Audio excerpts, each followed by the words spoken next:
ॐ भद्रं कर्णेभिः शृणुयामदेवाः भद्रं पश्येमाक्षभिर्यजत्राः स्थिरैरङ्गैस्तुष्टुवागुंसस्तनूभिः व्यशेमदेवहितं यदायुः स्वस्ति न इन्द्रो वृद्धश्रवाः स्वस्ति नः पूषा विश्ववेदाः स्वस्ति नस्तार्क्ष्यो अरिष्टनेमिः स्वस्ति नो बृहस्पतिर्दधातु ॐ शान्तिः शान्तिः शान्तिः हरिः ॐ श्रीगुरुभ्यो नमः हरिः ॐ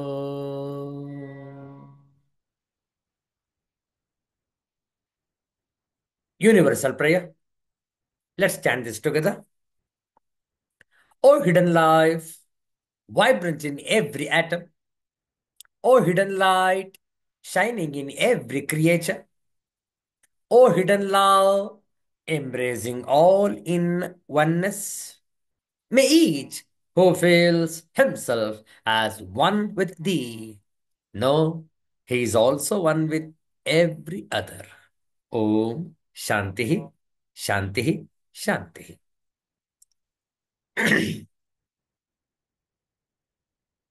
ಇಂದು ಪುಷ್ಯ ಬಹುಳ ದಶಮಿ ಅತ್ಯಂತ ಶ್ರೇಷ್ಠವಾದಂತಹ ಭೃಗುವಾಸರ ಶುಕ್ರವಾರ. ಇಂತಹ ಶುಭ ಶುಕ್ರವಾರದಂದು ಶ್ರೀ ರಾಜರಾಜೇಶ್ವರಿ ಮಂತ್ರ ಸ್ತವರಾಜ ಈ ಸ್ತೋತ್ರದ ಪಾರಾಯಣ ಶ್ರದ್ಧೆಯಿಂದ ಆಲಿಸುವಂತವರಾಗಿ ಶ್ರೀ ರಾಜರಾಜೇಶ್ವರಿ ಮಂತ್ರ ಸ್ತವರಾಜ.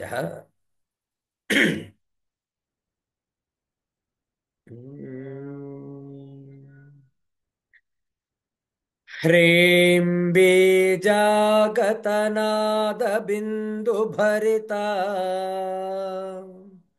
ओङ्कारनादात्मिका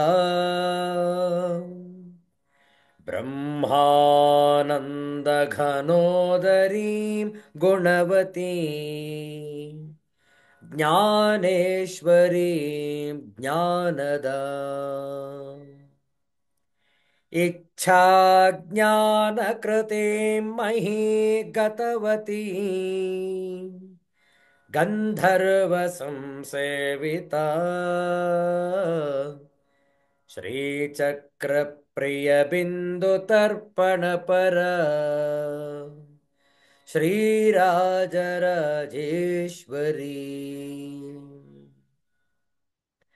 हर्षोन्मत्तसुवर्णपात्रभरिता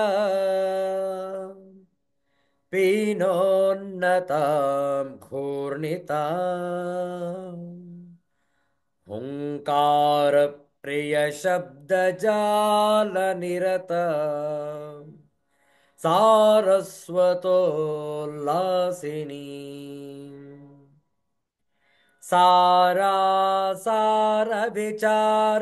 सारासारविचारचारुचरिता वर्णाश्रमाकारिणी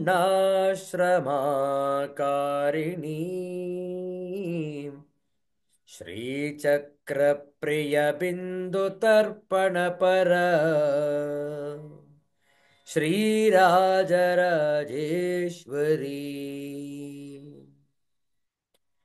सर्वेशाङ्गविहारिणीं सकरुणा सन्नादिनीं नादिनीं संयोगप्रियरूपिणीं प्रियवतीं प्रीतां प्रतापोन्नता सर्वान्तर्गतशालिनीं शिवतनु सन्दीपिनीं दीपिनीं श्रीचक्रप्रियबिन्दुतर्पणपरा श्रीराजराजेश्वरी श्रीचक्रप्रियबिन्दुतर्पणपर श्रीराजराजेश्वरी ಶ್ರೀರಾಜರಾಜೇಶ್ವರಿ.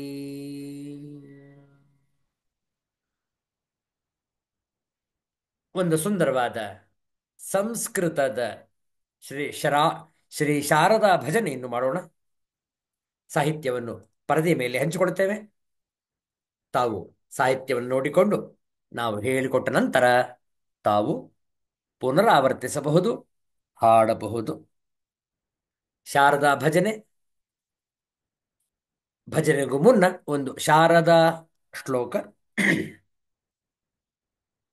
ಹ್ಮ್ ಯಾ ಕುಂದೇಂದು ತುಷಾರಹಾರಧವಳ ಯಾ ಶುಭ್ರವಸ್ತ್ರಾನ್ವಿತ ಯಾ ವೀಣಾವರದಂಡಮಂಡಿತಕರ ಯಾ ಶ್ವೇತಪದ್ಮಾಸನ ಯಾ ಬ್ರಹ್ಮಾಚ್ಯುತಶಂಕರ ಪ್ರಭೃತಿಭಿः ದೇವೈः ಸದಾ ಪೂಜಿತಾ सा मां पातु सरस्वती भगवती निःशेषजाड्यापः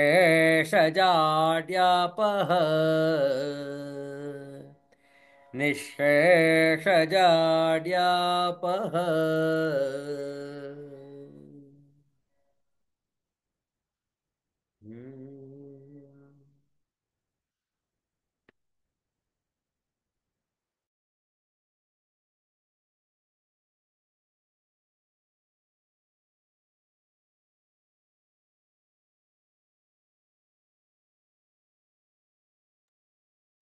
ದೇಹಿ ದೇಹಿ ಶರದೆ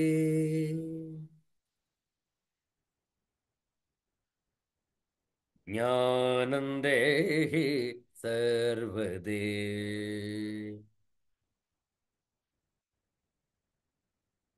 ದೇಹಿ ದೇಹಿ ಶರದೆ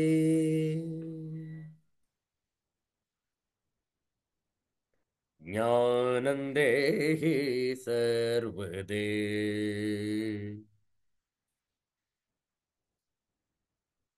ಪ್ರೇಮರೂಪಿಣಿ ಶಾರದೆ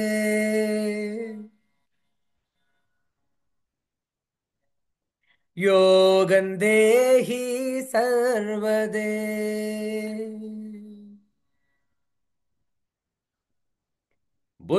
ಬುದ್ಧಿರೂಪಿಣಿ ಶಾರದೆ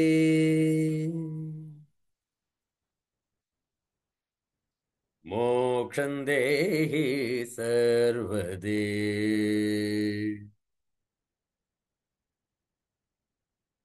ದೇಹಿ ದೇಹಿ ಶರದೆ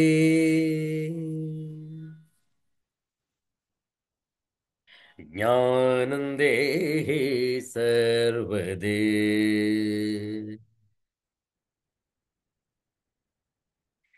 ಹಂಸವಾಹಿನಿ ಹಂಸನಾದಿನಿ ಹಂಸರೂಪಿಣಿ ಶಾರದೆ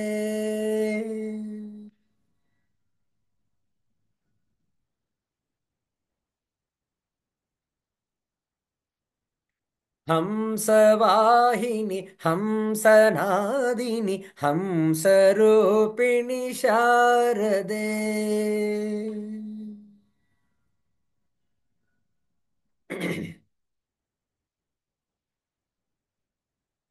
ಶಾರದೆ ಜಯ ಶಾರದೆ ಜಯ ಶಾರದೆ ಜಯ ಶಾರದೆ.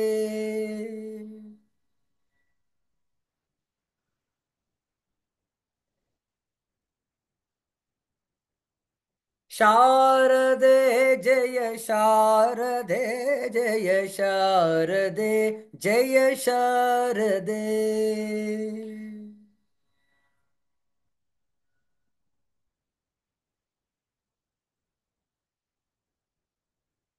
ದೇಹಿ ದೇಹಿ ಶರದೆ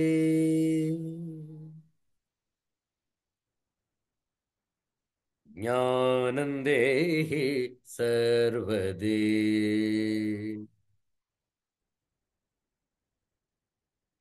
पूर्णचन्द्रकलास्वरूपिणि पूर्णयोगिनि शारदे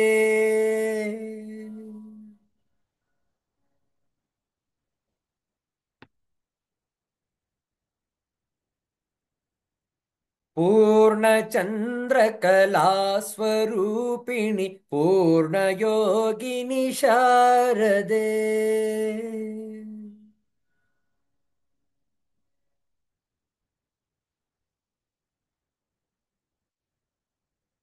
शारदे जय शारदे जय शारदे जय शारदे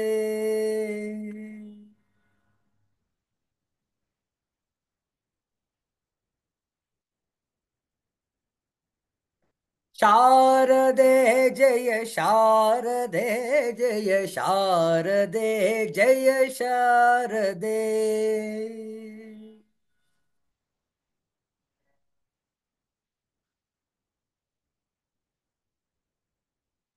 देहि देहि शरदे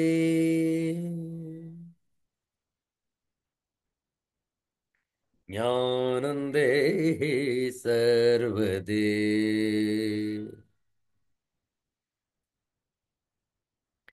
प्रेमरूपिणि शारदे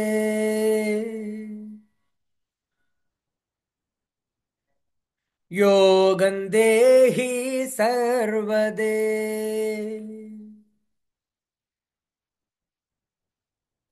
बुद्धिरूपिणि शरदे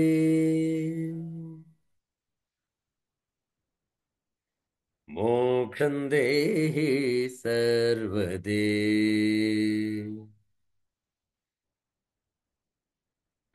देहि देहि शरदे ज्ञानं देहि सर्वदे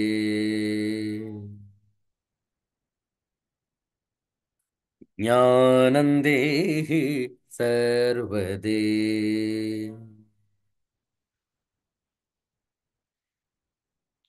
श्री शारदा माता की जय। श्री गंगा मैया की जय।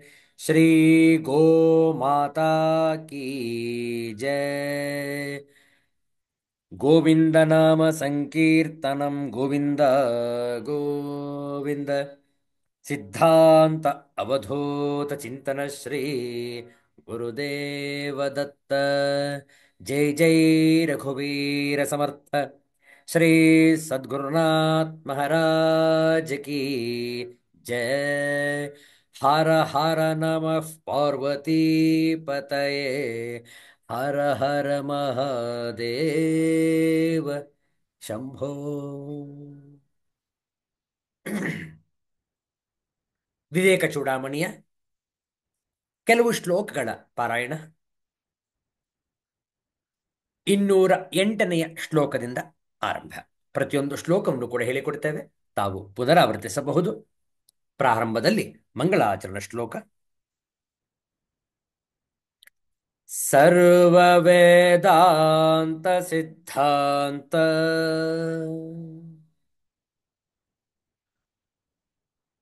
ಗೋಚರಂ ತಮಗೋಚರಂ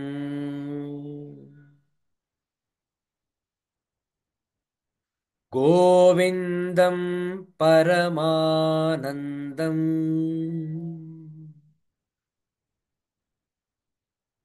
ಸದ್ಗುರುಂ ಪ್ರಣತೋಸ್ಮ್ಯಹಂ. ಶ್ರೀಗುರುಂ ಪ್ರಣತೋಸ್ಮ್ಯಹಂ.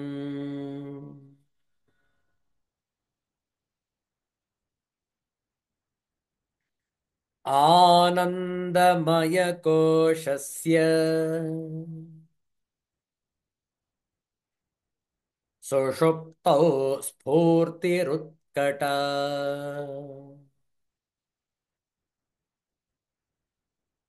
स्वप्नजागरयोरीषत्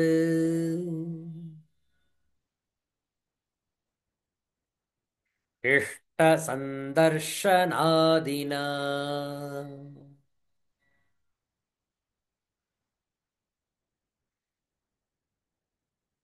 नैवानन्दमयः परात्मा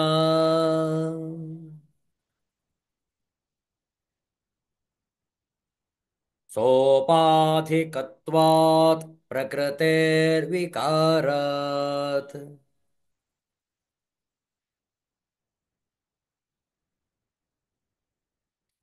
कार्यत्वहेतोः सुकृतक्रियायाः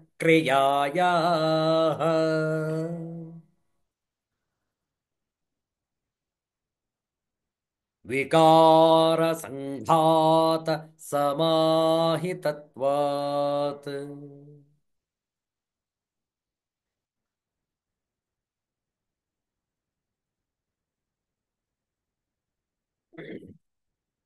पञ्चानामपि कोशानाम्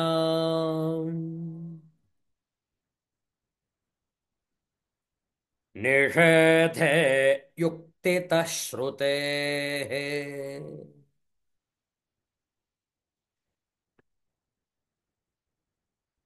तन्निषेधावधिः साक्षी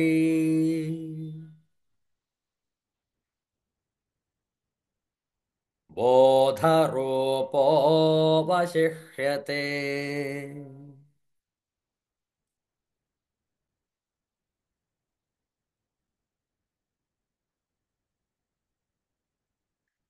योऽयमात्मा स्वयं ज्योतिः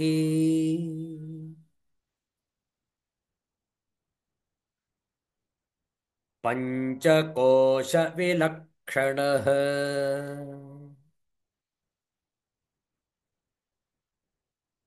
अवस्थात्रयसाक्षी सन्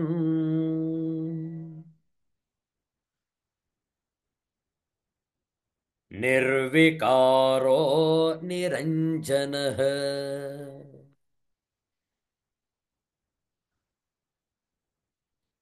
सदानन्दः स विज्ञेयः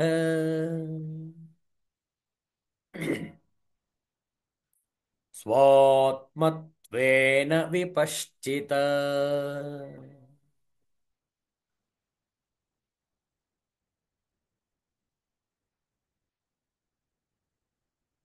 शिष्य उवाच मिथ्यात्वेन निषद्धेषु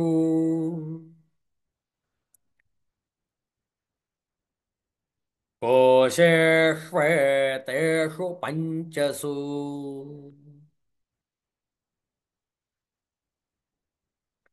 सर्वाभावं विना किञ्चित्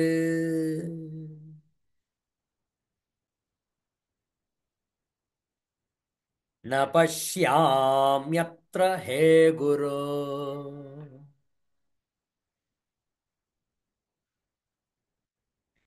विज्ञेयं किमु वस्त्वस्ति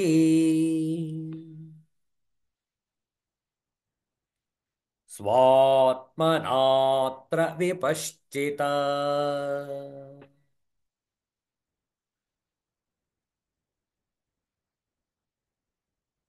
ಶ್ರೀ ಗುರುಭ್ಯೋ ನಮಃ.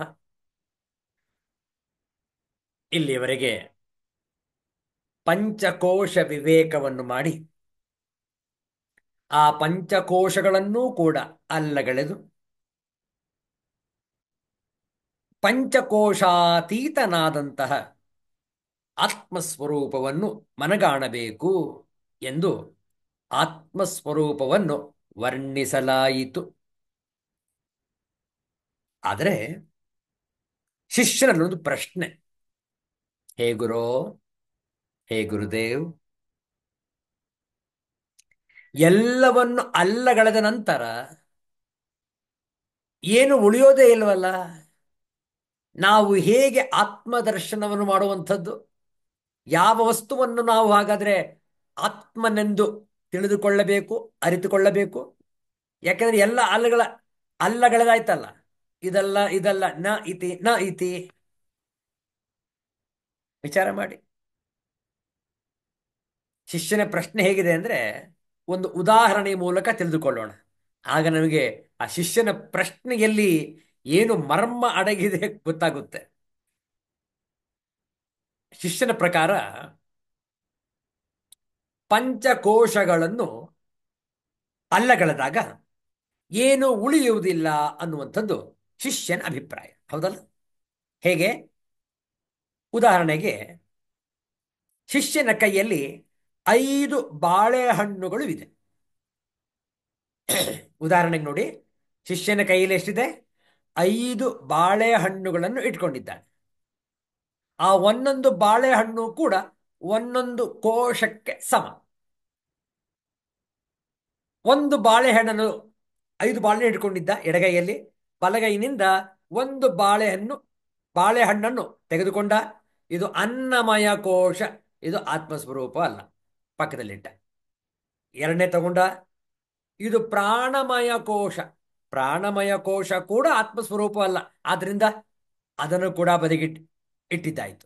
ಮೂರನೇದು ಮನೋಮಯ ಕೋಶ, ಇದು ಅಲ್ಲ, ಪಕ್ಕದಲ್ಲಿಟ್ಟಿದ್ದಾಯಿತು. ಇನ್ನು ಕೇವಲ 2 ಬಾಳೆಹಣ್ಣುಗಳನ್ನು ಮಾತ್ರ ಇಟ್ಟುಕೊಂಡಿದ್ದಾನೆ ಎಡಗೈಯಲ್ಲಿ. ನಾಲ್ಕನೆಯ ಬಾಳೆಹಣ್ಣು ತೆಗೆದುಕೊಂಡ. ವಿಜ್ಞಾನಮಯ ಕೋಶ, ಗುರುಗಳು ಇಲ್ಲ ಇಲ್ಲ, ಇದು ಕೂಡ ಆತ್ಮಸ್ವರೂಪ ಅಲ್ಲ, ಪಕ್ಕದಲ್ಲಿಟ್ಟ. ಕೊನೆಯದಾಗಿ ತೆಗೆದುಕೊಂಡ, ಗುರುಗಳೇ, ಆನಂದಮಯ ಕೋಶ, ಇದು ಕೂಡ ಅಲ್ಲ, ಆಗಲೇ ನಾವು ಚರ್ಚೆ ಮಾಡಿ ಆಗಿದೆ, ಅದನ್ನು ವಿವರಿಸಿ ಹೇಳಲಾಗಿದೆ ಹೇಗೆ ಆತ್ಮಸ್ವರೂಪ ಅಲ್ಲ. ಹೌದಾ? ಸರಿ. ಎಡಗೈಲಿ ಏನಿದೆ? ಏನಿಲ್ಲ. ಯಾಕೆ? 5 ಬಾಳೆಹಣ್ಣುಗಳನ್ನು ಪಕ್ಕದಲ್ಲಿಟ್ಟಾಯಿತು, ಅದಲ್ಲ, ಆತ್ಮಸ್ವರೂಪ ಅಲ್ಲ. ಈಗ ನನ್ನ ಎಡಗೈ ಖಾಲಿ. ಹಾಗಾದರೆ ನಾನು ಆತ್ಮಸ್ವರೂಪ ಯಾವುದು ಎಂದು ಹೇಗೆ ತಿಳಿದುಕೊಳ್ಳುವುದು? ನೋಡಿದ್ರ ಶಿಷ್ಯನ ಪ್ರಶ್ನೆ ಹೇಗಿದೆ? ಕೈಯಲ್ಲೇನೂ ಇಲ್ವಲ್ಲ. ಈಗ 5 ಬಾಳೆಹಣ್ಣಿತ್ತು, ಪಂಚಕೋಶಗಳು ಯಾವುದೂ ಅಲ್ಲ ಅಂತ ಬದಿಗಿಟ್ಟಾಯಿತು, ಕೈ ಖಾಲಿ. ಹಾಗಾದ್ರೆ ನಾನು ಯಾವುದನ್ನು ಆತ್ಮಸ್ವರೂಪ ಅಂತ ತಿಳಿದುಕೊಳ್ಳಲಿ? ನೋಡಿ, ಆ ಇದನ್ನು ಬಹುಶಃ ಪದವಿ ಭಾಗ ಮಾಡಿದ್ದೇವ, ಮಾಡಿಬಿಡೋಣ. ಮಿಥ್ಯಾತ್ವೇನ ನಿಷಿದ್ಧೇಷು ಕೋಶೇಷು ಏತೇಷು ಪಂಚಸು ಸರ್ವ ಅಭಾವಂ ವಿನಾ ಕಿಂಚಿತ್ ನ ಪಶ್ಯಾಮಿ ಅತ್ರ ಹೇ ಗುರೋ ವಿಜ್ಞೇಯಂ ಕಿಂ ಉ ವಸ್ತು ಅಸ್ತಿ. ವಸ್ತ್ವಸ್ತಿ ಅದು ಒಟ್ಟಿಗೆ ಇದೆ. ವಸ್ತು ಅಸ್ತಿ ಸ್ವಾತ್ಮನ ಅತ್ರ ವಿಪಶ್ಚಿತ. ಬಹಳ ಚೆನ್ನಾಗಿದೆ ನೋಡಿ. ಪದವಿ ಅನ್ವಯಾರ್ಥ ನೋಡಿಕೊಳ್ಳಿ. ಶಿಷ್ಯ ಉವಾಚ, ಶಿಷ್ಯನು ಪ್ರಶ್ನಿಸಿದನು, ಕೇಳಿದನು, ಹೇಳಿದನು. ಏನು ಹೇಳಿದ ಶಿಷ್ಯ? ಹೇ ಗುರೋ, ನೋಡಿ ಎಂತ ಚೆನ್ನಾಗಿದೆ ಪ್ರಶ್ನೆ ಇದೆ, ಎಷ್ಟು ಚೆನ್ನಾಗಿ ಕೇಳ್ತಾನೆ. ಹೇ ಗುರುವೇ, ಏತೇಷು ಪಂಚಸು ಕೋಶೇಷು, ಈ ಪಂಚಕೋಶಗಳು ಮಿಥ್ಯಾತ್ವೇನ ನಿಷಿದ್ಧೇಷು ಸತ್ಸು, ಮಿಥ್ಯ ಎಂದು ನಿರಾಕರಿಸಲ್ಪಟ್ಟಾಗ, ಅತ್ರ ಇಲ್ಲಿ ಸರ್ವ ಅಭಾವಂ ವಿನ, ಸರ್ವಶೂನ್ಯತೆಯೊಂದನ್ನು ಬಿಟ್ಟು, ಕಿಂಚಿತ್ ಬೇರೆ ಯಾವುದೊಂದನ್ನು ನ ಪಶ್ಯಾಮಿ ನಾನು ಕಾಣೆನು, ವಿಪಶ್ಚಿತ ವಿವೇಕಿಯಾದವನಿಂದ, ಸ್ವಾತ್ಮನ ತನ್ನ ಆತ್ಮನೆಂದು, ಅತ್ರ ಇಲ್ಲಿ ವಿಜ್ಞೇಯ ತಿಳಿಯಲ್ಪಡತಕ್ಕ, ಕಿಂ ಉ ವಸ್ತು ಅಸ್ತಿ ಯಾವ ವಸ್ತುವಿರುವುದು? ನೋಡಿ, ಈಗ ಪ್ರಶ್ನೆ ಅರ್ಥ ಆಗಿರಬೇಕು, ಸ್ಪಷ್ಟವಾಗಿರಬೇಕು. ನೋಡುವ ಈ ಶ್ಲೋಕದ ತಾತ್ಪರ್ಯ. ಶಿಷ್ಯನು ಪ್ರಶ್ನಿಸಿದನು, ಹೇ ಗುರುವೇ, ಈ ಪಂಚಕೋಶಗಳನ್ನು ಮಿಥ್ಯೆ ಎಂದು ನಿರಾಕರಿಸಿದ ಮೇಲೆ ಇಲ್ಲಿ ಸರ್ವಶೂನ್ಯತೆಯೊಂದನ್ನು ಬಿಟ್ಟು ನನಗೆ ಮತ್ತೆ ಯಾವುದು ತೋರುವುದಿಲ್ಲ. ಇಲ್ಲಿ ವಿವೇಕಿಯಾದವನು ತನ್ನ ಆತ್ಮನೆಂದು ಅರಿತುಕೊಳ್ಳತಕ್ಕ ವಸ್ತು ಯಾವುದಿರುವುದು? ಇಲ್ಲಿ ಶೂನ್ಯವಾದಿಗಳ ಬೌದ್ಧ ಮತವನ್ನು ಪೂರ್ವ ಪಕ್ಷವಾಗಿ ಹೇಳಿದೆ. ಇದಕ್ಕೆ ಉತ್ತರವನ್ನು ಮುಂದಿನ ಕೆಲವು ಶ್ಲೋಕಗಳಲ್ಲಿ ಹೇಳಿದೆ, ಕೊಡಲಾಗಿದೆ. ಗುರುಗಳು ಉತ್ತರಿಸುವರು. ಶಿಷ್ಯನ ಪ್ರಶ್ನೆ ಅರ್ಥವಾಗಿರುವುದರಿಂದ ಈಗ ಗುರುಗಳ ಉತ್ತರವನ್ನು ನೋಡೋಣ. ಆ, ಹಿಂದಿ ಮತ್ತು ಇಂಗ್ಲಿಷ್ ತಾತ್ಪರ್ಯವನ್ನು ಕೂಡ ಈ 212ನೇ ಶ್ಲೋಕಕ್ಕೆ ನೋಡಿಬಿಡೋಣ. शिष्य उवाच। शिष्य, हे गुरु, इन पांचों कोशों को मिथ्या रूप से निषिद्ध हो जाने पर तो मुझे सर्वाभाव शून्य के अतिरिक्त और कुछ भी प्रतीत नहीं होता। फिर आपके कथनानुसार बुद्धिमान पुरुष किस वस्तु को अपना आत्मा माने? The disciple questioned, after these five sheets have been eliminated as unreal, I find nothing, O teacher, in this universe but a void, the absence of everything. What entity does there at all remain with which the wise man should realize his identity? The position of the Shunyavadins or nihilists who deny that there remains anything positive after the ultimate analysis is set forth in this shloka as a prima facie view, and the refutation is given in the next few shlokas. Shri ಗುರುರುವಾಚ. ಎರಡು ಬಾರಿ ಪಾರಾಯಣ ಮಾಡೋಣ. आत्मस्वरूप का निरूपण। श्री गुरुरुवाच। सत्यमुक्तं त्वया विद्वन्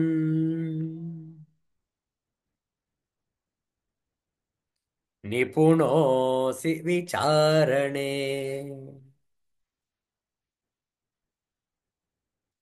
अहमादिविकारास्ते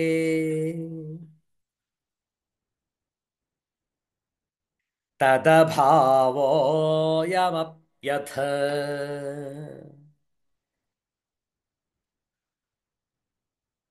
सर्वे येनानुभूयन्ते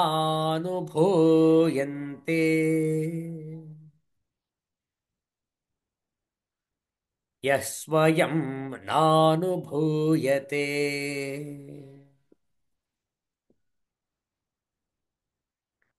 तमात्मानं वेदितारम्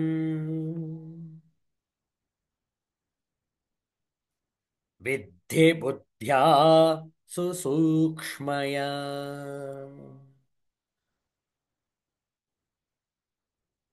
मತ್ತೊಮ್ಮೆ ಶ್ರೀ ಗುರುರುವಾಚ। सत्यमुक्तं त्वया विद्वन्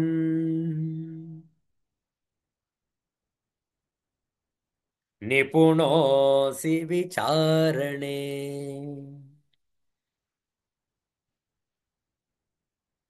अहमादिविकारास्ते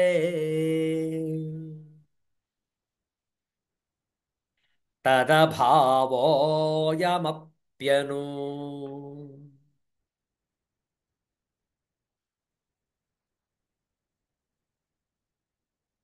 सर्वे येनानुभूयन्ते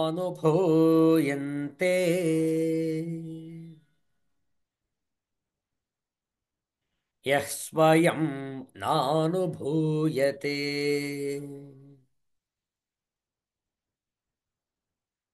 तमात्मानं वेदितारम्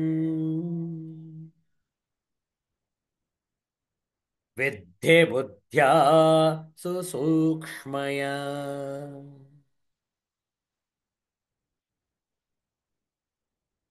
ಪದಚ್ಛೇದ ನೋಡಿಕೊಳ್ಳಿ. ಸತ್ಯಂ ಶ್ರೀ ಗುರು ಉವಾಚ. ಸತ್ಯಂ ಉಕ್ತಂ ತ್ವಯಾ ಹೇ ವಿದ್ವನ್ ನಿಪುಣಃ ಅಸಿ ವಿಚಾರಣೆ. ಅಹಂ ಆದಿ ವಿಕಾರಾಃ ತೇ ತತ್ ಅಭಾವಃ ಅಯಂ ಅಪಿ ಅಥ ಸರ್ವೇ येन अनुभूयन्ते यः स्वयं न ಅನುಭೂಯತೆ ತಂ ಆತ್ಮಾನಂ ವೇದಿತಾರಂ ವಿದ್ಧಿ ಬುದ್ಧ್ಯಾ ಸುಸೂಕ್ಷ್ಮಯ.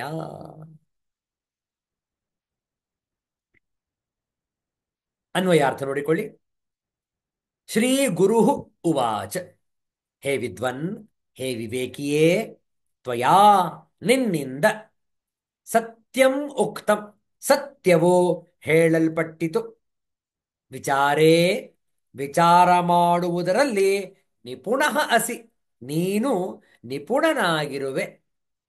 ತೇ ಅಹಂ ಆದಿ ವಿಕಾರಾಹ, ಈ ಅಹಂಕಾರವೇ ಮೊದಲಾದ ವಿಕಾರಗಳು, ಅಥ ಮತ್ತು ಅಯಂ ತತ್ ಅಭಾವ, ಅವುಗಳ ಈ ಅಭಾವವೂ, ಸರ್ವೇ ಎಲ್ಲವೂ, ಏನ ಯಾವನಿಂದ ಅನುಭೂಯಂತೆ ಅನುಭವಿಸಲ್ಪಡುತ್ತವೆಯೋ, ಯಹ ಯಾವನು ಸ್ವಯಂ ತಾನೇ ನ ಅನುಭೂಯತೆ ಇತರರಿಂದ ಅನುಭವಿಸಲ್ಪಡುವುದಿಲ್ಲವೋ, ತಂ ಅಂಥ ವೇದಿತಾರಂ ಸರ್ವಸಾಕ್ಷಿಯಾದ ಆತ್ಮಾನಂ ಆತ್ಮನನ್ನು ಸುಸೂಕ್ಷ್ಮಯ ಅತಿ ಸೂಕ್ಷ್ಮವಾದ ಬುದ್ಧಿಯ ಬುದ್ಧಿಯಿಂದ ವಿದ್ಧಿ ಅರಿತುಕೋ. ತಾತ್ಪರ್ಯ ನೋಡಿ, 213 ಮತ್ತು 214 ಒಟ್ಟಿಗೆ ಇದೆ. ಶ್ರೀ ಗುರುವು ಹೇಳಿದನು, ವಿವೇಕಿಯೇ, ವಿದ್ವಾಂಸನೇ, ಶಿಷ್ಯನೇ, ನೀನು ಹೇಳಿದ್ದು ಸತ್ಯವೇ. ನೀನು ವಿವೇಚನೆ ಮಾಡುವುದರಲ್ಲಿ ನಿಪುಣನಾಗಿರುವೆ. ಅಹಂಕಾರವೇ ಮೊದಲಾದ ವಿಕಾರಗಳು ಮತ್ತು ಅವುಗಳ ಅಭಾವವು, ಇವೆಲ್ಲವನ್ನು ಯಾವನು ಅನುಭವಿಸುತ್ತಾನೋ, ಅನುಭವಿಸುತ್ತಾನೆಯೋ, ಯಾವನನ್ನು ಮಾತ್ರ ಅನುಭವಿಸಲು ಮತ್ತೆ ಯಾವುದರಿಂದಲೂ ಆಗುವುದಿಲ್ಲವೋ, ಆ ಸರ್ವಸಾಕ್ಷಿಯಾದ ಆತ್ಮನನ್ನು ಅತಿ ಸೂಕ್ಷ್ಮವಾದ ಬುದ್ಧಿಯಿಂದ ಅರಿತುಕೋ. ಏನಿದು ಈ ಸೂಕ್ಷ್ಮವಾದ ಬುದ್ಧಿ? ಕಠೋಪನಿಷತ್ತಿನಲ್ಲಿ ಇದೇ ಪದವನ್ನು ಉಪಯೋಗಿಸಲಾಗಿದೆ. ಏನದು? ಸೂಕ್ಷ್ಮ ಬುದ್ಧಿ. ದೃಶ್ಯತೆ ತು ಅಗ್ರಯ ಬುದ್ಧಿಯ ಸೂಕ್ಷ್ಮಯ ಸೂಕ್ಷ್ಮದರ್ಶಿಭಿ ಅನ್ನುವಂಥದ್ದು ಕಠೋಪನಿಷತ್ತಿನ ವಾಕ್ಯ. ಅದನ್ನೇ ಇಲ್ಲಿ ಆಚಾರ್ಯ ಶಂಕರರು ಅಳವಡಿಸಿದ್ದಾರೆ. ಏಕಾಗ್ರವಾದ ಸೂಕ್ಷ್ಮವಾದ ಬುದ್ಧಿಯಿಂದ ಅಗ್ರ್ಯಯ ಬುದ್ಧಿಯ ಸೂಕ್ಷ್ಮಯ, ಕಠೋಪನಿಷತ್ತಿನ ವಾಕ್ಯ ಎಂಬುದರ ಛಾಯೆ, ಆ ಉಪನಿಷತ್ತಿನ ವಾಕ್ಯದ ಛಾಯೆಯೇ ಇಲ್ಲಿ ವಿವೇಕ ಚೂಡಾಮಣಿಯಲ್ಲಿ ಆಚಾರ್ಯ ಶಂಕರರು ಬಳಸಿರುವರು. ನೋಡುವ ಹಿಂದಿ ಹಾಗೂ ಆಂಗ್ಲ ಭಾಷೆಯ ತಾತ್ಪರ್ಯ. हे विद्वन, तो बहुत ठीक कहता है, विचार करने में तो बहुत कुशल है. अरे, जैसे अहंकार आदि तेरे विकार हैं, वैसे ही उनका अभाव भी है. ये सब जिसके द्वारा अनुभव किए जाते हैं और जो स्वयं अनुभव नहीं किया जा सकता, अपनी सूक्ष्म बुद्धि के द्वारा उस सबके साक्षी को ही तो अपना आत्मा जान.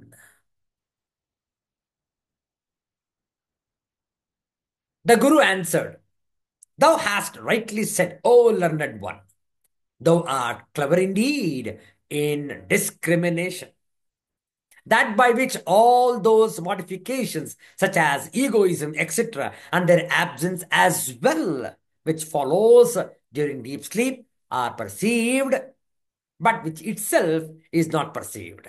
Know thou that Atman, the knower through the sharpest intellect. The argument is this: the Atman as the eternal subject must remain always. Otherwise, there being no subject, knowledge itself will be impossible. Even in the Sushupti state, there must be the eternal subject behind to record the blissful memory of that state. To take a familiar example, in a bioscope, there must be the screen to allow the moving pictures to coalesce and form a connected whole. Motion presupposes rest. So the ever-changing Prakriti must have behind it the immutable Atman. What is meant by Sukshma Buddhi? Through the sharpest intellect, an echo of Kathopanishad has been used here. The sentence is Drishyate tu agriya buddhya sukshmaya sukshmadarshibhi. ಇನ್ನು ಸ್ವಲ್ಪ ಸರಳವಾಗಿ ಹೇಳಿಬಿಡೋಣ, ಯಾಕೆಂದ್ರೆ ನಿಮಗೆ ಗುರುಗಳ ಉತ್ತರ ಅರ್ಥವಾಗಬೇಕು. ಇಲ್ಲದಿದ್ರೆ ಆ ಪ್ರಶ್ನೆ ಕೇಳಿದ್ದಕ್ಕೆ ಸಮಂಜಸವಾಗೋದೇ ಇಲ್ಲ, ಹೌದಲ್ಲ? ಪ್ರಶ್ನೆ ಏನಿತ್ತು? ಪಂಚಕೋಶಗಳೆಲ್ಲವನ್ನು ಕೂಡ ಅಲ್ಲಗಳೆದಾಗ ಯಾವುದು ಉಳಿಯುವುದಿಲ್ಲ. ಯಾವುದನ್ನು ನಾವು ಆತ್ಮವಸ್ತು ಎಂದು ತಿಳಿದುಕೊಳ್ಳಬೇಕು? ಗುರುಗಳು ಉತ್ತರ ಕೊಡ್ತಾರೆ, ಶಿಷ್ಯ, ನೀನು ಬಹಳ ಬುದ್ಧಿವಂತಪ್ಪ. ವಿಚಾರ ಮಾಡುವುದರಲ್ಲಿ ನೀನು ಅತ್ಯಂತ ನಿಪುಣ, ನೀನು ವಿವೇಕಿ. ಈಗ ನೋಡಪ್ಪ, ಅಹಂಕಾರ ಮೊದಲಾದ ವಿಕಾರಗಳು ಇವೆ, ಅದು ನಿನಗೆ ಗೊತ್ತಿದೆ, ಹೌದಲ್ಲ? ಅದರಿಂದಲೇ ಎಲ್ಲ ಕೆಲಸವನ್ನು ಕೂಡ ಮಾಡ್ತಾ ಇರೋದು. ಇಂದ್ರಿಯಗಳು ಚಟುವಟಿಕೆ ಯುಕ್ತವಾಗಿವೆ. ಆ ಒಂದು ಅನುಭವ ನಿನಗಿದೆ, ಹೌದಲ್ಲ? ಈ ಎಲ್ಲ ಚಟುವಟಿಕೆಗಳ ಅಭಾವವೂ ಕೂಡ ನಿನಗೆ ಗೊತ್ತಿದೆ. ಯಾವಾಗ? ಸುಷುಪ್ತಿ ಅವಸ್ಥೆಯಲ್ಲಿ, ಗಾಢ ನಿದ್ರೆಯಲ್ಲಿ, ತನಿ ನಿದ್ರೆಯಲ್ಲಿ ಯಾವುದೇ ಚಟುವಟಿಕೆ ಇಲ್ಲ, ಅದು ಕೂಡ ನಿನಗೆ ಗೊತ್ತಿದೆ, ಹೌದಲ್ಲ? ಹೌದು, ನಾನು ಯಾವುದೇ ಚಟುವಟಿಕೆಯನ್ನು ಮಾಡಲಿಲ್ಲ, ಸಂಪೂರ್ಣ ಎಲ್ಲ ಚಟುವಟಿಕೆಗಳನ್ನು ನಿಲ್ಲಿಸಿಬಿಟ್ಟಿದ್ದೆ, ಗೊತ್ತಿದೆ ಅಲ್ಲ? ಗೊತ್ತುಂಟು. ಈಗ ಹೇಳ್ತಾ ಇದ್ದಾರೆ ಗುರುಗಳು, ಆ ಗೊತ್ತುಂಟು ಅಂತ ಹೇಳಿದೆ ನೋಡು, ಹೇಗೆ ಗೊತ್ತಾಯ್ತು ನಿನಗೆ? ಎಲ್ಲ ಚಟುವಟಿಕೆಗಳ ಹಿಂದೆ ಆತ್ಮಶಕ್ತಿ ಇದ್ರೆ ತಾನೇ ಗೊತ್ತಾಗೋದು. ಬೆಳಕೆ ಇಲ್ಲದೆ ಹೋದ್ರೆ ಹೇಗೆ ಗೊತ್ತಾಗತ್ತೆ, ಹೌದಲ್ಲ? ಆ ಅರಿವೇ ಜ್ಞಾನ, ಅದೇ ಆತ್ಮಸ್ವರೂಪ. ಮತ್ತೊಂದು ಹೇಳ್ತಾ ಇದ್ದ ನೋಡಿ, ಯಾವನನ್ನು ಮಾತ್ರ ಅನುಭವಿಸಲು ಸಾಧ್ಯ ಇಲ್ಲ, ಅದರಿಂದ ಎಲ್ಲ ಅನುಭವಗಳನ್ನು ಪಡಿತೇವೆ ನಾವು, ಆದರೆ ಅದನ್ನೇ ಅನುಭವಿಸಲು ಸಾಧ್ಯ ಇಲ್ಲ. ಹೇಗೆ? ಒಂದು ಉದಾಹರಣೆ ನೋಡುವ. ಕಣ್ಣುಗಳಿಂದ ನಾವು ಎಲ್ಲ ದೃಶ್ಯವನ್ನು ನೋಡ್ತೇವೆ, ಹೌದಲ್ಲ? ಎಲ್ಲ ಬಣ್ಣ, ಎಲ್ಲ ದೃಶ್ಯಗಳನ್ನು ಅತ್ಯಂತ ಸ್ಪಷ್ಟವಾಗಿ ಕಣ್ಣುಗಳ ಮೂಲಕ ನೋಡ್ತೇವೆ. ಯಾವುದರ ಮೂಲಕ ನೋಡ್ತೇವೆಯೋ ಅದನ್ನೇ ನೋಡಲು ನಮಗೆ ಸಾಧ್ಯ ಇಲ್ಲ. ನಮ್ಮ ಕಣ್ಣುಗಳನ್ನು ಸ್ವತಃ ಹಾಗೆಯೇ ನೋಡಲು ಸಾಧ್ಯ ಏನು? ದರ್ಪಣದ ಸಹಾಯವಿಲ್ಲದೆ, ಕನ್ನಡಿಯ ಸಹಾಯವಿಲ್ಲದೆ ನಮ್ಮ ಕಣ್ಣುಗಳನ್ನು ನಾವೇ ನೋಡಲು ಸಾಧ್ಯ ಏನು? ಕಣ್ಣುಗಳ ಮುಖಾಂತರ. ಯಾಕೆಂದ್ರೆ ಕಣ್ಣುಗಳಿಂದಲೇ ಎಲ್ಲವನ್ನು ನೋಡ್ತಾ ಇರೋದು. ಕಣ್ಣನ್ನು ನೋಡಲು ಸಾಧ್ಯ ಏನು? ಇಲ್ಲ. ಆದರೆ ಗುರುಗಳು ಅದಕ್ಕೂ ಪರಿಹಾರವನ್ನು ಕೊಡ್ತಾರೆ. ಆ ಕಣ್ಣುಗಳನ್ನು ಕೂಡ ನಾವು ನೋಡಬಹುದು. ಹೇಗೆ ಹೇಳ್ತಾರೆ ನೋಡಿ, ಸುಸೂಕ್ಷ್ಮಯ. ಎಂತಹ ಪದ ನೋಡಿ. ತಮ್ಮ ಆತ್ಮಾನಂ ವೇದಿತಾರಂ, ಆ ಆತ್ಮನನ್ನು ನಾವು ಅರಿತುಕೊಳ್ಳಬಹುದು. ವಿದ್ಧಿ, ತಿಳಿದುಕೋ. ಹೇಗೆ? ಬುದ್ಧ್ಯ, ಬುದ್ಧಿಯಿಂದ. ಯಾವ ಬುದ್ಧಿ? ಸಾಮಾನ್ಯ ಬುದ್ಧಿಯಿಂದ ಅಲ್ಲ, ಸುಸೂಕ್ಷ್ಮಯ ಬುದ್ಧ್ಯ ವಿದ್ಧಿ. ಅತ್ಯಂತ ಸೂಕ್ಷ್ಮವಾದ, ತೀಕ್ಷ್ಣವಾದ ಬುದ್ಧಿಯಿಂದ ಅರಿತುಕೋ. ನಮ್ಮ ಕಣ್ಣುಗಳನ್ನು ನಾವು ಹೇಗೆ ನೋಡಬಹುದು? ಕಣ್ಣುಗಳನ್ನು ಮುಚ್ಚಿಕೊಂಡಾಗ, ಯಾವ ಕಣ್ಣುಗಳಿಂದ ಎಲ್ಲವನ್ನು ನೋಡ್ತಾ ಇದ್ದೀವಿಯೋ ಆ ಕಣ್ಣುಗಳು ನಮಗೆ ನಾವು ಕಣ್ಣು ಮುಚ್ಚಿಕೊಂಡಾಗ ಕಾಣುತ್ತೆ. ವಿಪರ್ಯಾಸ ಅಲ್ಲ? ಕಣ್ಣು ಮುಚ್ಚಿಕೊಂಡಾಗ ಹೇಗೆ ಕಾಣುತ್ತೆ? ಅದೇ ಸೂಕ್ಷ್ಮ ಬುದ್ಧಿ, ಅದೇ ಸೂಕ್ಷ್ಮ ದೃಷ್ಟಿ. ವಿಚಾರ ಮಾಡಿ. ಆದ್ದರಿಂದ ಯಾವುದರ ಬೆಳಕಿನಿಂದ ಎಲ್ಲವನ್ನು ನೋಡ್ತಾ ಇದ್ದೀವಿಯೋ, ಸ್ವತಃ ಅದನ್ನೇ ನೋಡಲು ಸಾಧ್ಯವಿಲ್ಲವೋ ಅದೇ ಆತ್ಮಸ್ವರೂಪ. ಎಲ್ಲವನ್ನು ಅಲ್ಲಗಳೆದಾಗ ನೀನು ಖಾಲಿ ಅಂತ ಹೇಳಿದ್ಯಲ್ಲಪ್ಪ, ಖಾಲಿ ಅಲ್ಲ. ಎಲ್ಲವನ್ನು ಯಾವ ಬೆಳಕಿನಿಂದ ನೋಡಿದ್ಯೋ ಅದೇ ಆತ್ಮಸ್ವರೂಪ, ಖಾಲಿ ಆಗಿಲ್ಲ ಅಲ್ಲಿ. ಯಾಕೆ? ಅಭಾವವೂ ಕೂಡ ನಿನಗೆ ಗೊತ್ತಾಗ್ತಾ ಇದೆ ಅಂತಂದ್ರೆ the absence also you are able to perceive. Why? Because of the effulgence of the ಆತ್ಮಶಕ್ತಿ. ಇನ್ನೊಂದು ಉದಾಹರಣೆ ಕೊಡೋಣ, ಇನ್ನೊಂದು ಸರಳವಾದ ಉದಾಹರಣೆಯನ್ನು ಕೊಡೋಣ, ನಮಗೆ ಬೇಗ ಅರ್ಥವಾಗುತ್ತೆ. ಒಬ್ಬ ಒಂದು ಕೋಣೆಯಲ್ಲಿ ನಿಂತ್ಕೊಂಡಿದ್ದಾನೆ ಅಂತ ತಿಳಿದುಕೊಳ್ಳೋಣ. ಒಂದು ಕೋಣೆಯಲ್ಲಿ ನಿಂತುಕೊಂಡಿದ್ದಾನೆ. ಆ ಕೋಣೆಯ ಸುತ್ತ ಅತ್ಯಂತ ಪ್ರಕಾಶಮಯವಾದಂತಹ ವಿದ್ಯುತ್ ದೀಪಗಳನ್ನು ಉರಿಸಲಾಗಿದೆ, ಹತ್ತಿಸಲಾಗಿದೆ. ಅನೇಕ ದೀಪಗಳು, ಆ ಕೊಠಡಿಯ ಸುತ್ತ ದೀಪಗಳಿದೆ, ಪ್ರಕಾಶಮಯವಾಗಿದೆ. ಈಗ ಆ ಮನುಷ್ಯ ಏನು ಮಧ್ಯದಲ್ಲಿ ನಿಂತಿದ್ದಾನೆ, ಆ ಕೊಠಡಿಯ ಮಧ್ಯದಲ್ಲಿ, ಅವನು ಕೂಡ ಕಾಣ್ತಾ ಇದ್ದಾನೆ. ಯಾಕೆ? ಆ ಎಲ್ಲ ದೀಪಗಳು ಉರಿಯುತ್ತಾ ಇರುವುದರಿಂದ ಅವನನ್ನು ಕೂಡ ಸ್ಪಷ್ಟವಾಗಿ ನೋಡಬಹುದು, ಸ್ವತಃ ತಾನೇ ತನ್ನನ್ನು ನೋಡ್ಕೊಳ್ಬಹುದು. ಹೌದಲ್ಲ? ಈಗ ಬೇಕಂತಲೇ ನಾವು ಒಂದೊಂದಾಗಿ ಸ್ವಿಚ್ ಅನ್ನು ಆಫ್ ಮಾಡ್ತೇವೆ. ಯಾವುದು?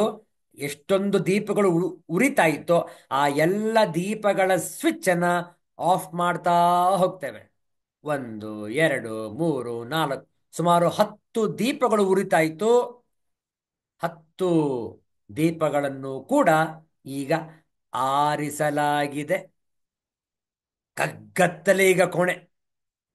ಈಗ ಆ ಮಧ್ಯದಲ್ಲಿರುವ ಮನುಷ್ಯನನ್ನು ನಾವು ಪ್ರಶ್ನೆ ಮಾಡಬೇಕು. ಏನಂತ? ಏನಪ್ಪಾ, ಏನಾರು ಕಾಣಿಸ್ತಾ ಇದೆಯಾ ನಿನಗೆ? ಏನು ಕಾಣಿಸ್ತಾ ಇಲ್ಲ. ಯಾಕೆ? ಕಗ್ಗತ್ತಲೆ, ಕತ್ತಲೆಯಲ್ಲಿ ಏನು ಕಾಣಿಸೋದಿಲ್ಲ. ಓಹೋ, ನೀನು ಇಲ್ಲ ಅಂತ ಹೇಳಿ ನನ್ನ ಅಭಿಪ್ರಾಯ. ಯಾಕೆ? ನೀನು ಕಾಣಿಸ್ತಾ ಇಲ್ವಲ್ಲ. ನಾನು ಇಲ್ಲೇ ನಿಂತಿದ್ದೀನಿ, ದೀಪಗಳೆಲ್ಲ ಆರೋಗಿದೆ, ನಿನಗೆ ಆ ಅನುಭವ ಇದೆಯೇನು ನೀನಿಲ್ಲ ಅಂತ ಹೇಳಿ? ಏ, ಅದೇಗೆ ಸಾಧ್ಯ? ನಾನಿದ್ದೇನೆ ಅಷ್ಟೇ, ಕಾಣಿಸ್ತಾ ಇಲ್ಲ. ನಾನಿದ್ದೇನೆ. ಅದೇ ಹೇಳ್ತಾ ಇದ್ದೀನಿ ಅಂತ. ನನಗೆ ಗೊತ್ತಿದೆ ನಾನು ಇದ್ದೀನಿ ಅಂತ. ಅದಕ್ಕೇನು ಬೇರೆ ಬೆಳಕಿನ ಅವಶ್ಯಕತೆ ಇಲ್ಲ. ನಾನಿದ್ದೀನಿ ಅಂತ ನನ್ನ ಅಸ್ತಿತ್ವಕ್ಕೆ ಬೇರೆ ಯಾವುದೇ ಬೆಳಕು ಬೇಡ. ನನ್ನ ಆತ್ಮ ಬೆಳಕೇ ಸಾಕು. ನಾನಿದ್ದೇನೆ ಅನ್ನುವುದನ್ನು ಹೇಳೋದಕ್ಕೆ. ಕತ್ತಲೆ ಆಗಿದ್ರೂ ಕೂಡ ನಾನಿದ್ದೇನೆ. ನೋಡಿ, ಆದರೆ ಆ ಆತ್ಮ ಜ್ಯೋತಿ ಯಾವುದನ್ನು ಬೆಳಗಿಸ್ತಾ ಇದೆಯೋ ಅದನ್ನು ಸ್ವತಃ ನೋಡಲು ಸಾಧ್ಯ ಇಲ್ಲ. ನೋಡಬಹುದು. ಹೇಗೆ?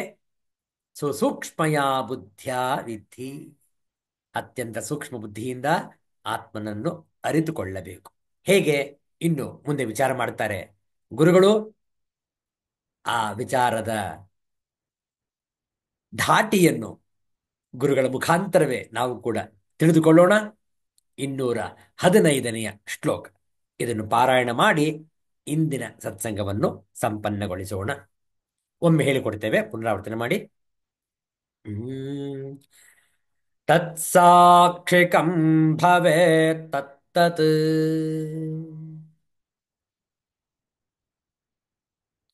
ಯದ್ಯತ್ ಯೇನಾನುಭೂಯತೆ.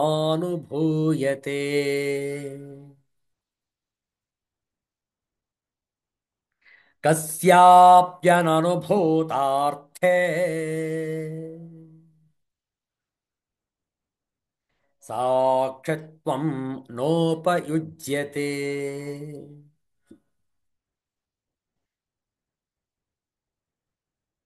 ಒಳ್ಳೆಯದು. ಇದರ ಸೂಕ್ಷ್ಮತೆಯನ್ನು, ಗುರುಗಳ ಉತ್ತರವನ್ನು ಮುಂದಿನ ಶುಕ್ರವಾರ ಮುಂದುವರಿಸೋಣ. ಶಾಂತಿ ಮಂತ್ರದೊಂದಿಗೆ ಇಂದಿನ ಸತ್ಸಂಗವನ್ನು ಸಂಪನ್ನಗೊಳಿಸೋಣ.